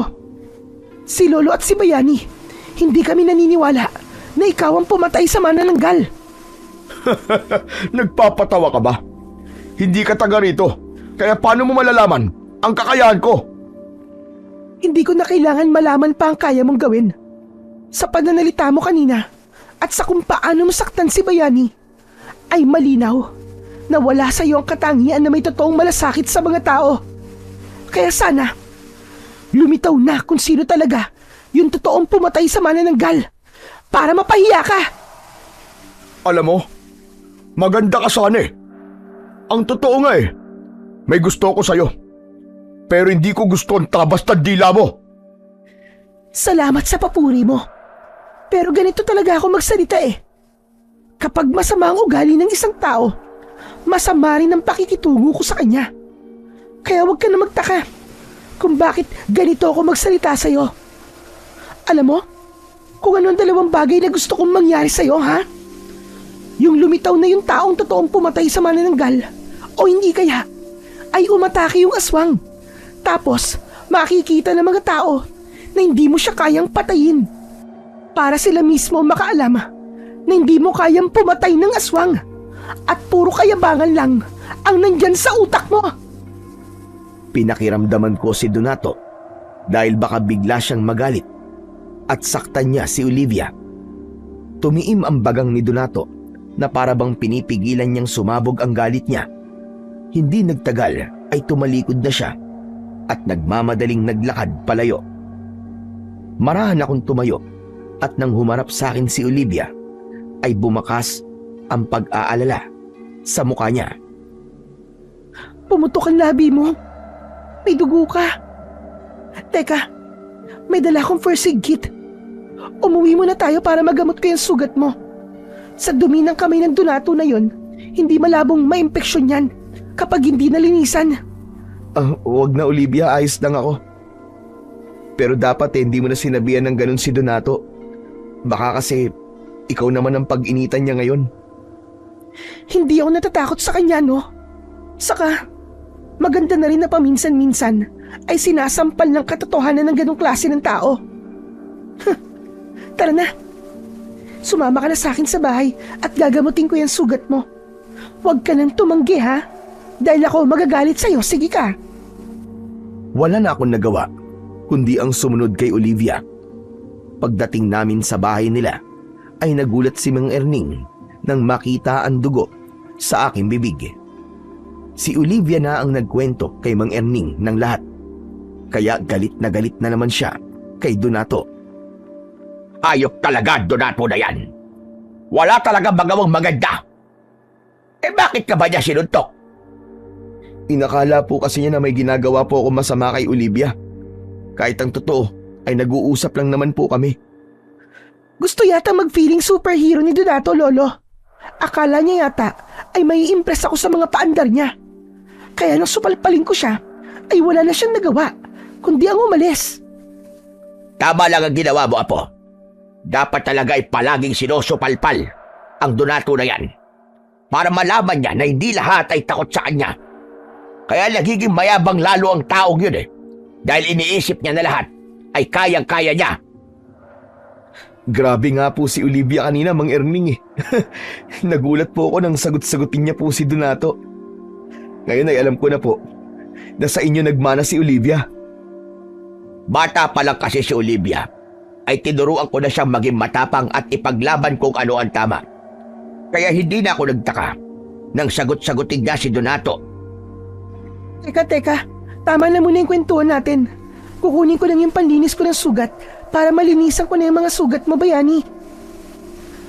Pumasok si Olivia sa maliit na kwarto at nang balikan niya kami ay may dala na siyang maliit na bag. Sinimulan niya na ang pag-aalis ng dugo sa bibig ko bago niya nilinisan at nilagyan ng gamot ang aking sugat. Habang ginagawa yon ni Olivia ay tila wala ako sa aking sariling nakatitig lamang sa kanya. Hindi ko akalain na sa likod ng ganda niya ay may tapang din siyang itinatago. Mas lalo tuloy akong humanga sa kanya dahil bihira sa isang babae ang kayang gawin ang ginawa niya kanina. Nang sumunod na araw ay ginulantang kaming lahat ng isang bangkay ng lalaki ang natagpuan sa kasukalan. Kalunos-lunos ang itsura niya dahil puno ng malalalim na sugat ang buong katawan niya. Malinaw na ang naging sanhi ng kamatayan niya ay ang napakalaking kagat niya sa leeg. Awang-awa ako sa asawa ng lalaki na nawalan ng malay sa labis na pag-iyak habang yakap ang bangkay. Nang sandaling yon ay nasa tabi ko sina Olivia at Mang Erning. Maya-maya pa ay dumating ang mayabang na si Donato at lumapit siya sa bangkay ng lalaki. Umiling-iling siya at bumakas ang lungkot sa kanyang muka. Pero dahil kilala ko si Donato ay alam kong peke ang emosyon niyang yon. Dumating na ang kinatatakutan ko mangyari. Hindi na lang hayop ang pinapatay ng aswang, kundi maging tao na rin. Base sa mga sugat na nakita ko kay Mang Arnold, ay malinaw na aswang ang pumatay sa kanya. Patawarin niyo ako kung hanggang ngayon ay hindi ko pa rin nagagawang paslangin ang aswang. Pero huwag kayong mag-alala. Dahil gabi-gabi, magroronda ako para tugisin ang aswang. Nangangako ko sa inyong lahat na hindi magtatagal ay papatayin ko rin ang aswang na yon, gaya ng ginawa ko sa manananggal! Marami ang lumapit kay Donato, lalo na yung mga matatanda. Marami ang nagpasalamat sa kanya at kung hawakan siya ng mga tao ay para siyang isang santo. Si Donato naman ay panayan sabi sa mga tao na siya ang bahala sa aswang. Napakahusay talaga magsinungaling nito si Donato. Tingnan nyo, at paniwalang paniwala ang mga tao na siya nga ang papatay doon sa aswang. Hayaan niyo siya, Lo. Hindi ba? Merong kasabihan na walang sikreto ang hindi nabubunyag. Tama ka po. Hindi magtatagal ay malalaman din ng lahat ang kasinungalingan ni Donato. At sana, kapag nangyari yon, ay mabigyan ng papuri at parangal ang totoong pumatay sa manananggal. Tahimik kong pinakinggan ang pag-uusap ni na Olivia at Mang Erning. Mas pinili kong wag nang magsalita dahil baka makahalata sila na ako ang totoong tinutukoy niya. Pero gaya ng lahat ay kinakabahan din ako. Agad akong nag-isip ng paraan kung paano ko magagawang patayin yung aswang para wala na siyang maging biktima ulit. Pagsapit ng gabi, inihanda ko ang sarili ko sa posibilidad na pagsalakay ng aswang. Naglakad-lakad ako sa baryo habang dala ang kawayan na ginawa kong sibat.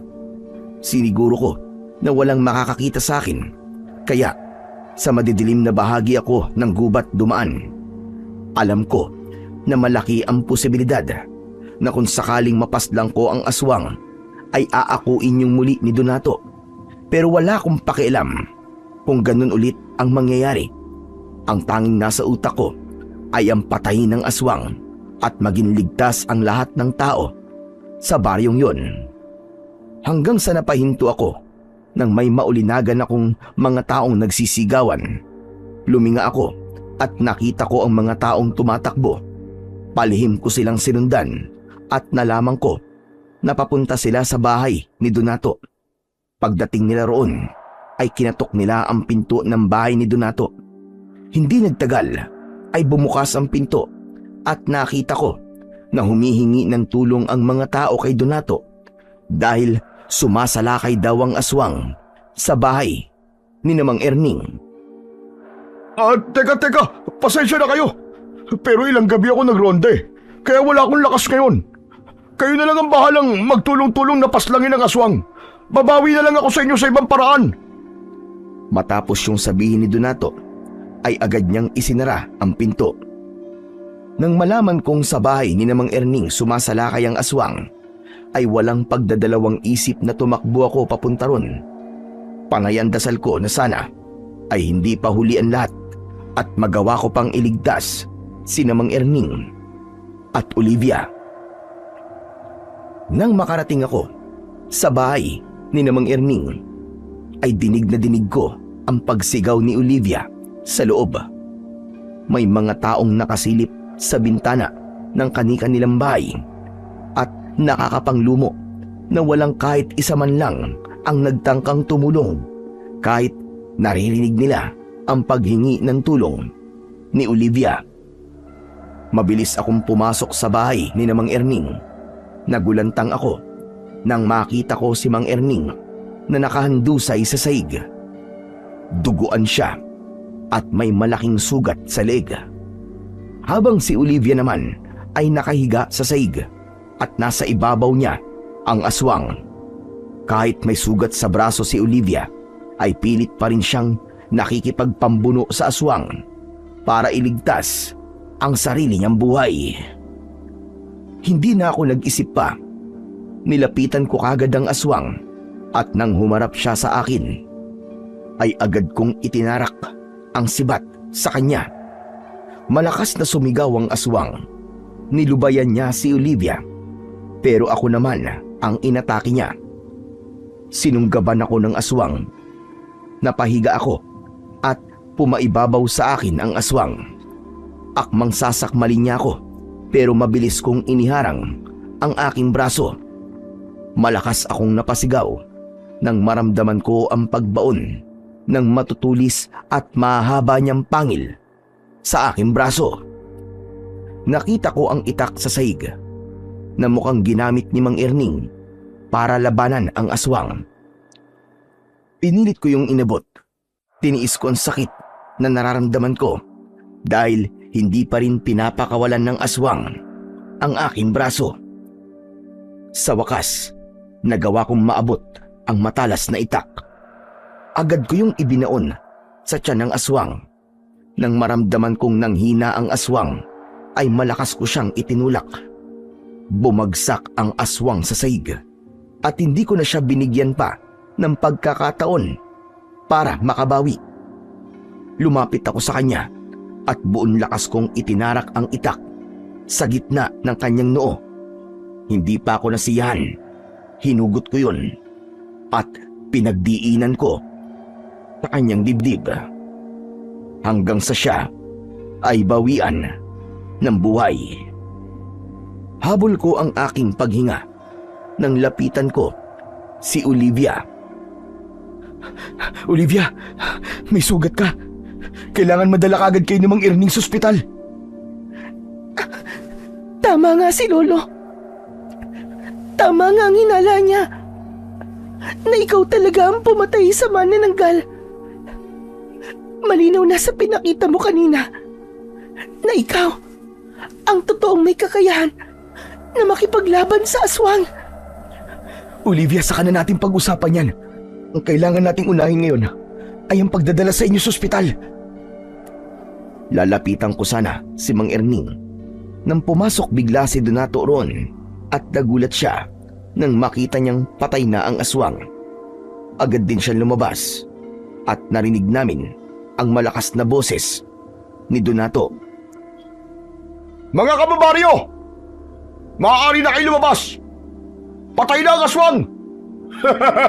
Sa pangalawang pagkakataon ay nagawa ko ulit kayong iligtas! Ako muli ang bayani niyong lahat! Hayop. Hayop talaga. Napakasinungaling talaga ng Donato na yon. Hindi na ako papayag na maloko na naman niya ang mga tao. Kailangan malaman ng lahat ng totoo. Hayaan mo na siya, Olivia. Kailangan na muna kayo madala ni Mang Erning sa ospital. Kilala ko yan si Lolo. Masamang damo yan. Kaya hindi pa yan mamamatay. Teka, bayani. Pagbigyan mo na ako. Mabilis lang ako.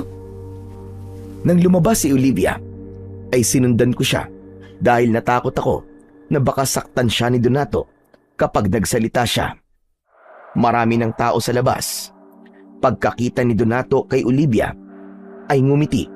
Si Donato, Oh, Olivia, nandito ka ba para magpasalamat sa akin? Dahil iniligtas ko kayo? Pwede ba? Tigilan mo na ang pagsisinungaling mo, Donato. Hindi ikaw ang pumatay sa aswang, kundi si Bayani. At malinaw na hindi rin ikaw ang pumatay dun sa manananggal. Dahil si Bayani rin ang gumawa nun. Kayong lahat, makinig po kayo sa sasabihin ko. Hindi si Donato ang nagligtas sa amin ni Lolo, kundi si Bayani. Si Bayani ang dapat na pinupuri nyo at binibigyan ng parangal. At hindi itong si Donato. Teka, para sa kaalaman yun lahat, sinasabi lang yan ni Olivia dahil sa nagtapat siya ng pagmamahal sa akin. Pero sinabi ko sa kanya na hindi siya ang babaeng tipo ko at isa pa, nakapokus ako sa pagtugis sa aswang. Kaya wala akong oras sa pag-ipag-ibig na yan. Sinisiraan niya lamang ako para makaganti siya sa akin. Saka, maniniwala ba kayo sa sinasabi ng isang hindi taga rito na walang alam kung ano ang talagang nangyayari dito? Walang hiya ka talaga. Ang kapal ng mukha mo. Napakasinungaling mo. Ako? Magkakagusto sa'yo? Walang matinong babae magkakagusto sa'yo. Saka hindi ko ibababa ang standards ko pagdating sa lalaki nang dahil sa'yo. Kung anong nilaki ng katawan mo, ay siya namang niliit ng utak mo. nanlisik ang mga mata ni Donato sa sinabing yun ni Olivia. Nang akmang sasampalin ni Donato si Olivia, ay hindi ko na napigilang makialam. Mabilis kong hinawakan ang braso ni Donato at pinilipit ko yun. Napaluhod sa lupa si Donato. Sa tuwing pinipilit niyang makawala, ay mas lalo kong pinipilipit ang braso niya. Kaya wala siyang nagawa, kundi ang sumigaw dahil sa sobrang sakit. Aray, aray! Pakawalan mo akong palaboy ka! Humanda ka sa akin pag nakawala ko rito! Alam mo ikaw, Donato, wala na sana akong planong basagin ng pantasya mo na iniisip mong ikaw ang pumatay sa manananggal at dun sa aswang kanina. Pero kung pati si Olivia ay sasaktan mo, hindi ko na kayang manahimik. Aminin mo na lang sa lahat na hindi ikaw ang pumatay sa aswang. Wala akong aaminin dahil ako talaga ang pumatay sa aswang! Pinilipit ko ng gusto ang braso ni Donato at halos maiyak na siya sa sobrang sakit. Aray ko! Una! Tama na! Oo na! Aamin na ako! Hindi ako pumatay sa manananggal at dun sa aswang! Ginawa ko lang naman yun para marami ang humanga sa akin eh! Tama na, Bayani! Tama na! Pakawalan mo na ako! Baka mabalin ang braso ko! Aray ko! Marahas kong pinakawalan si Donato. Hindi ako makapaniwala na magagawa ko yon. Sadyang napuno lang ako dahil maging babae ay handang saktan ni Donato para lang mapanindigan ang kanyang kasinungalingan. Tinignan si Donato ng mga tao nang may kasamang pangungutya. May mga nagbulungan pa na halatang si Donato ang pinag-uusapan. Tila hindi na kinaya ni Donato ang lahat. Nahihiya siyang tumayo at tumakbo palayo. Nang sandaling yon ay napansin kong iba na ang tingin ng mga tao sa akin. Hindi na pandidiri at pangungutya ang nakikita ko sa mga mata nila, kundi paghanga na. Isang bagay na matagal ko nang hindi nararamdaman simula nang maging isa kong palaboy. Matapos ang pangyayaring yon, ay dinala kami sa ospital sa bayan.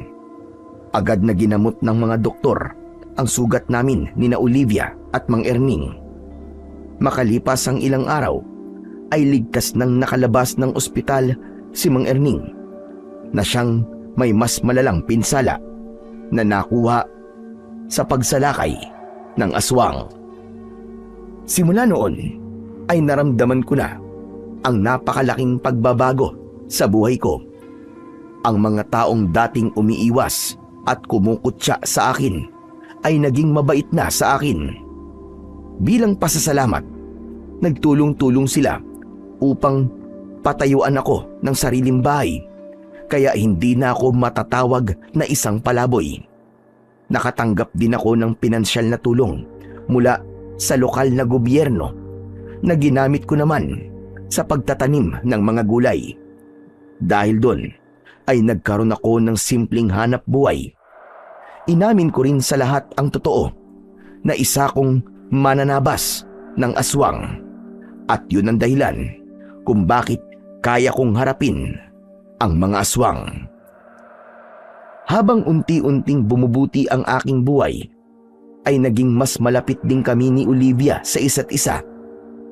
Hanggang sa naging magkasintahan na kaming dalawa. Habang si Donato naman ay piniling umalis sa baryo dahil sa labis na kahihiyan. Doon ko lubos na naunawaan ang isang mahalagang aral sa aking buhay.